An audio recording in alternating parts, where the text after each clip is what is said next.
Game খেললে মিলতে পারে আপনারও প্রেমিকা এবং পরবর্তীতে সুযোগ আসতে পারে বিয়েরও। কি ভাবছেন মজার ছলে বলা হচ্ছে? আসলে এমনই এক গল্পকে বাস্তবে রূপান্তরিত করে দেখালো শান্তিপুর রাধানগর এলাকার বাসিন্দা সুব্রত বিশ্বাস। করোনাকালে লকডাউন থাকাকালীনই অনেকেই মোবাইলের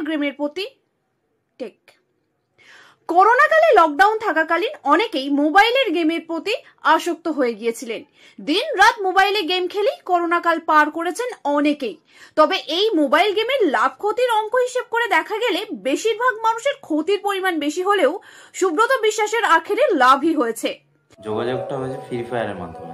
মানে ফ্রি ফায়ার গেম যেটা? আচ্ছা, ফ্রি ফায়ার গেম। হ্যাঁ, তো সেটা কবে থেকে খেলতে শুরু? সেটা লকডাউন যখন ফার্স্ট শুরু হয় তার কিছুদিন পরের থেকে। কি কারণে মানে হলো? তো আমি দাদাভাই মোবাইলে কাজ করতাম, তো লকডাউনের মধ্যে কোনো কাজ মাজ কোনো কিছু ছিল না, ওটা টাইম পাস করার জন্য এবারটা তখন গেমটা নতুন উঠেছিল, এবারটা ওই সূত্রে গেমটা খোলা। আচ্ছা, এবারটা খুলে এরকম ফ্রি ফায়ার খেলতাম। তো আমার গেমের মধ্যে খেলতে খেলতে র্যান্ডমলি কজন খেলতে? আমরা 4 জন মিলে খেলতাম। আচ্ছা, তো তার মধ্যে আমরা 4 জন খেলতে খেলতে হঠাৎ করে মানে আমার টিমে যে একটা মহিলা বা একটা মেয়ে রয়েছে সেটা আমি জানতাম না। তো যখন জানলাম তাকে আমি একটা মেসেজ করেছিলাম, মেসেজটা রিপ্লাই দিয়েছিল 2 দিন পরে। তো দেওয়ার পরের থেকে কন্টিনিউ আমাদের কথা হয়, কথা হতে হতে একটা বন্ধুত্ব সম্পর্ক জড়ানোর পরে ও আমাকে কন্ট্যাক্ট নাম্বার শেয়ার করে বা আমি ওকে কন্ট্যাক্ট নাম্বার শেয়ার করি। শেয়ার করার পরে আমাদের মধ্যে কথা হয়, কথা হওয়ার পরে এবার গেমও চলে, এদিকে কথাও হয়। তো কথা বলতে বলতে একটা, এগুলো সব করোনা পিরিয়ডের মধ্যে? করোনা পিরিয়ডের মধ্যে। কি নাম মেয়ের? মেয়ের নাম প্রীতি প্রামাণিক। ও কি পড়াশোনা করতো তখন? পড়াশোনা করতো তখন। জানা যায় করোনাকালে ফ্রি ফায়ার গেম খেলার সময় পরিচয় হয় একটি মেয়ের সঙ্গে। তার সঙ্গে বেশ কিছুদিন গেম খেলে এবং গেম খেলার মাধ্যমে কথোপকথন শুরু হয় তাদের। এরপর সেই কথোপকথন থেকেই হয় বন্ধুত্ব এবং শেষে প্রেম, যার অন্তিম পর্যায়ে গিয়ে দাঁড়ায় বর্তমানে বিয়ে। জানা যায় সুব্রত বিশ্বাস একটি মোবাইল দোকানে কাজ করত। করোনার সময় দোকান বন্ধ থাকায় গেমেই মন দেয় তিনি এবং আলাপ হয় গার্ডেন রিচের বাসিন্দা প্রীতি প্রামাণিকের সঙ্গে। প্রীতিদের অবস্থাও আর্থিকভাবে সচ্ছল ছিল না। বাবা পেশায় ভ্যান চালক, বাড়িতে রয়েছে ছোট ভাই এবং মা। সেই সময় দ্বাদশ শ্রেণীতে পড়লেও আর্থিক অনটনের জন্য দ্বাদশ শ্রেণীর পরে আর পড়াশোনা হয়নি। এরপর বেশ কিছু বছর পরে তারা সিদ্ধান্ত নেয় পালিয়ে গিয়ে বিয়ে করবে, কিন্তু পরিবারকে বোঝানোর পরে পরিবার থেকে মেনে নেয় তাদের দুজনের সম্পর্ক এবং এক করে দেয় 4 হাত।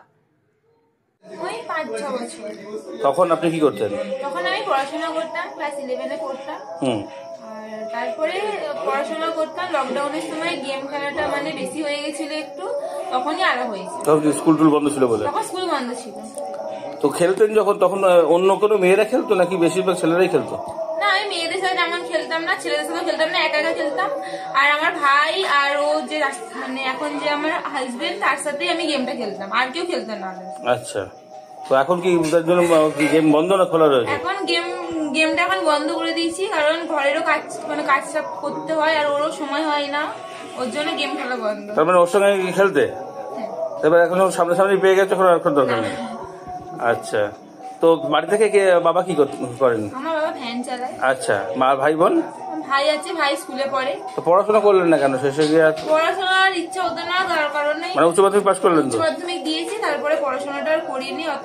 ঠিক আছে, আর বাড়ির অবস্থাটা খুব খারাপ ছিল, ওর জন্য পড়াশোনাটা করা হয়নি। কোথায় বাড়ি আপনাদের? আমার বাড়ি মহাকালী, কাঞ্চনতলা, কলকাতা, 18।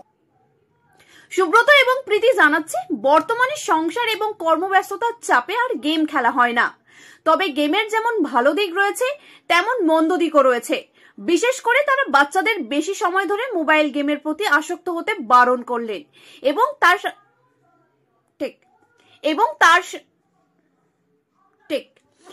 তার সাথে মজার ছলে তারা জানালেন যেসব ছেলেরা এখনো অবিবাহিত তারা একবার অবসর সময়ে গেম খেলে যাচাই করে দেখতেই পারেন। ভাগ্য ভালো থাকলে গেম খেলেই পেয়ে যেতে পারেন নিজের প্রিয়জনকে। নদিয়া থেকে মৈনাক দেবনাথের রিপোর্ট, লোকাল 18 বাংলা।